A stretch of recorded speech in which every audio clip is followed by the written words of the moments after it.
Hey folks, in this video, I'm going to teach you how to play Cold Frosty Morning using the third most popular banjo style in the world.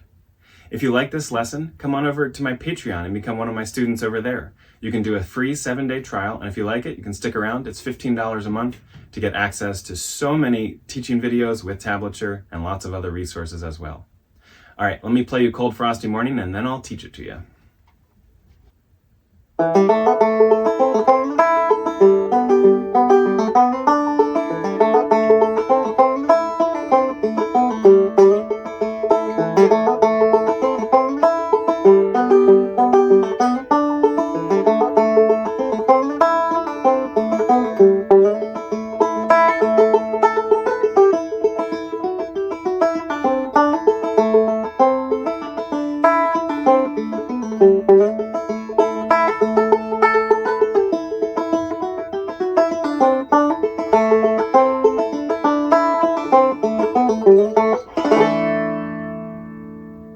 All right, so this is a pretty common tune, and I'm playing it in A, E, A, D, E tuning, sawmill or A-modal tuning. You can put a capo on, but my banjo just doesn't sound as good with the capo, so I tune my strings up and change them frequently so that they don't break. I always like to divide the phrases up with my phrase pen. The first phrase of the A part is going to be this. If you have the tab, it's the first two measures. And let's learn that much first, and then we'll build from there. So it's a lot of hammers to start out, and you'll notice I'm in second position. I've got my index hanging around the second fret, so middle is doing this 0 to 3 hammer at the beginning. And then middle's gonna do pull off and a slide. Let's try it really slowly. 1, 2, 3, 4. How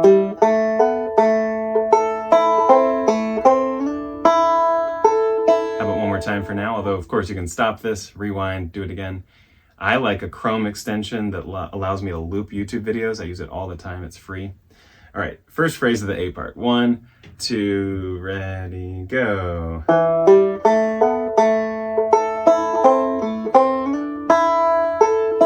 Work on that as much as you need to. The next phrase, when you're ready, starts out of a G shape in this tuning. If you ever learned F shape in regular G tuning, it's that idea, but the second string has been retuned, so we don't need to fret it. So it's this look. And we're going to play measures 3 and 4. Both measures comprise the second phrase. So I'm going to mark my phrase right there. And let's try it really slowly. We have an alternate string pull-off. I've heard Tom Collins call that an aspo. I first learned of it as something that Adam Hurt does a lot, both great clawhammer players and teachers. But here I go. Second phrase sounds like this. A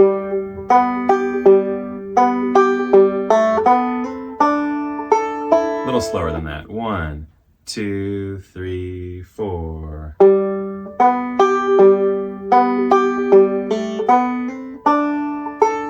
1, 2, again, go.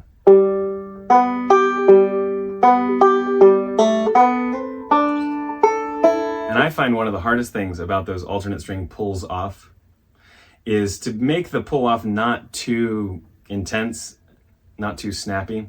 Those were a little snappier than I want, so I'm going to strive over the course of the lesson to have a calmer pull off, but still an audible one. Once you feel good about those two phrases individually, I'm going to play them together. So if you're looking at the tab, it's the entire top line. 1, 2, ready, go.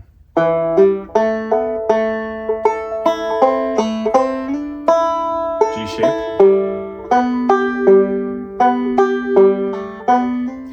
That was too subtle. Let's do it again. 1, 2, ready, go.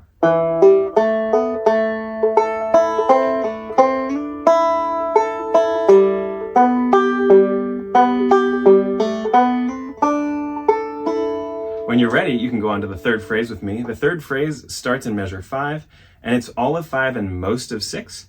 But if you're looking at the tab, we're going to stop on the third beat on the open first, because the rest of measure 6 is actually a pickup into the final phrase. So here's what phrase 3 sounds like. It's really a carbon copy of phrase 1 minus a 5/1.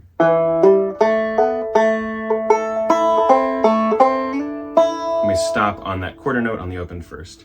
Try it again. So start in second position with a hammer. 1, 2, 3, 4.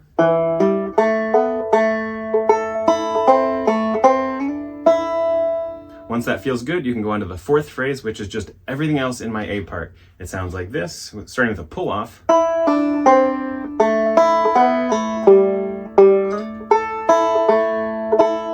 go a little slower, join me for it. 1, 2, 3.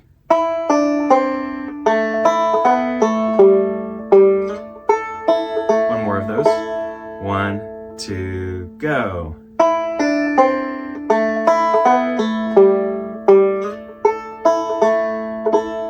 Now, if we were in a group class or workshop together, I'd have you play measures 5 through 8 before we put it all together, but you're busy, I'm busy. I'm actually going to move on and just play the whole A part. Of course, you can pause the video, slow it down, work on what you need to, but when you're ready, 2 A parts, really slowly. Here we go. 1, 2, beginning, go.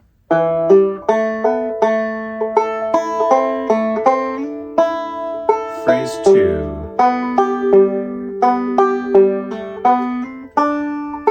Phrase 3, and now pick up into 4. Repeat.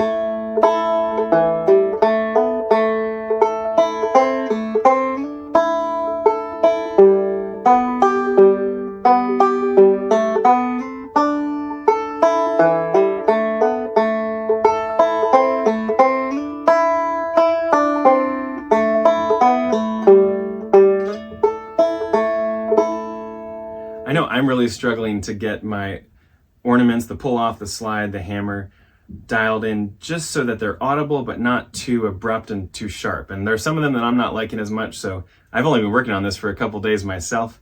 I still need to practice it. I hope you find the same and that you find some success in smoothing those out but making them audible.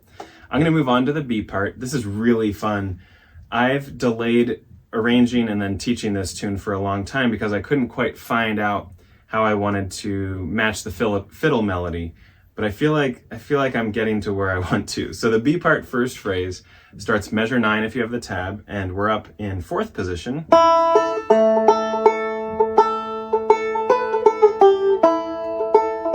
And it's just the 2 measures that begin the B part, 9 and 10. So let's do that. You'll notice I'm at frets 5 and 7 and then 3 and 2. So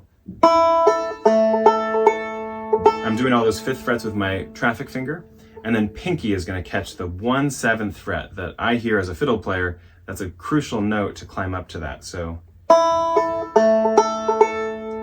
this one. But then you'll notice I'm shifting back to 2nd position to catch a 3rd fret in my middle and 2nd fret in my index. It's a lot. This is a phrase worth repeating just on its own with a metronome. Here we go, really slowly, 9 and 10. 1, 2, ready, go. Reach for pinky, shift. One of the most difficult things is to shift from 4th position down to 2nd cleanly in the midst of the phrase. 1, 2, again, go.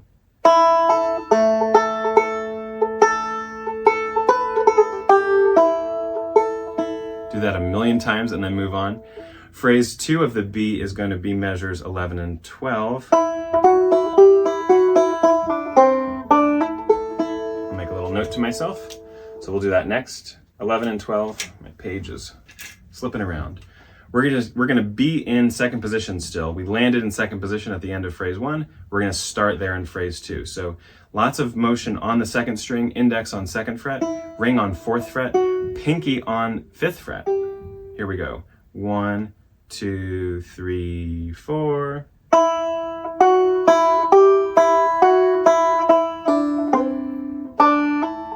I didn't like how that came out. Let's try it again. 1, 2, 3, 4.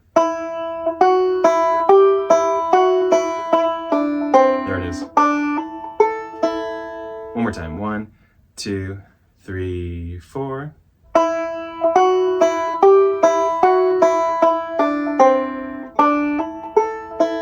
The next thing I want to do is put these first two phrases of the B part together, starting in 4th position, up at 5th fret in the middle finger.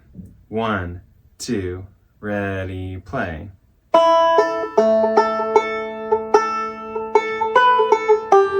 Stay in 2nd position.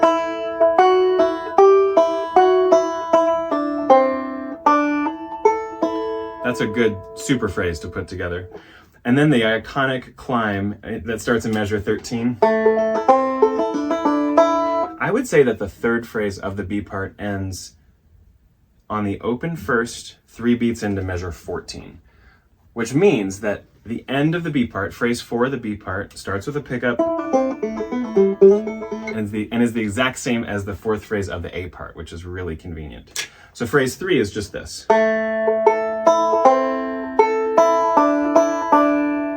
Only 1 fretted note. Let's try it a little slower than that. 1, 2, 3, 4. Try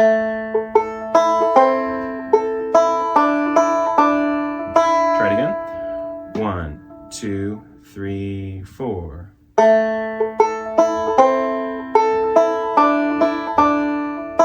And then you know the rest. Let's try the 4th phrase, same as the 4th phrase from the A part, starting with a pickup in the index finger. 1, 2, go.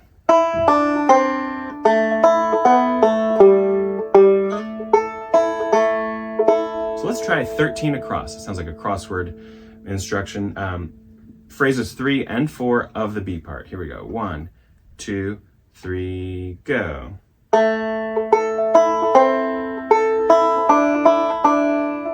up.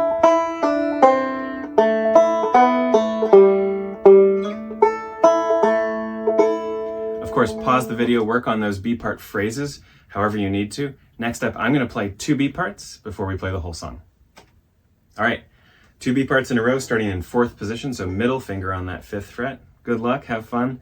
Let me know in the comments how you're doing with this, and you can always reach out to me at twofingerbanjo.com. There's a contact form that comes right to my inbox. All right, 2 B parts. 1, 2, 3, 4.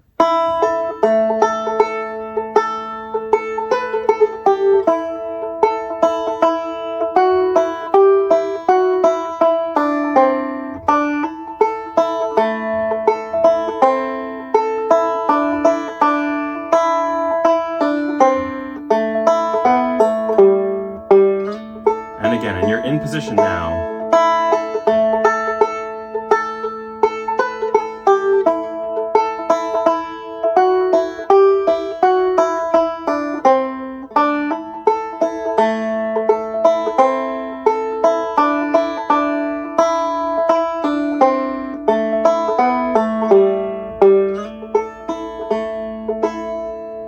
Now I want to talk about chords for a second.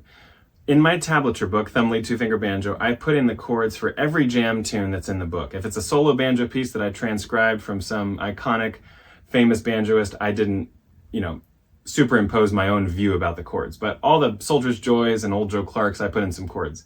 I do not have chords in this tab. What you'll find is on the Patreon post, I have included a link to 4 different chordal approaches. So I'm ambivalent about what chords I would want to hear on this tune in a jam. I've been the guitar player trying to decide what to play. I texted Adam Hurt. He and I had this great discussion and sent Strum Machine charts back and forth. So in the Patreon lesson, so for patrons, you can click through the link and you can try out the generic Patreon chord progression against this. You can try Matt's original version, Adam's first idea, and then Adam added this idea of using the Missouri rules, which is this concept of doing like a 4-5-1 progression in the second half of a part.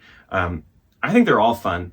And it's really interesting that you can play this exact same part on the fiddle melody or this banjo melody part, and the chords can be different and it all works. But you might notice that you like one rather than the other. So if you have chord people in your life, you can try all 4 ways and pick out which one's your favorite, or come up with a 5th one and tell me about it. So let's try the whole tune. I'm not going to put Strum Machine on, but I am going to put a metronome on. I'll just do 2 A's and 2 B's. Here we go. Hopefully you can hear that a little bit. 1, 2, beginning, go.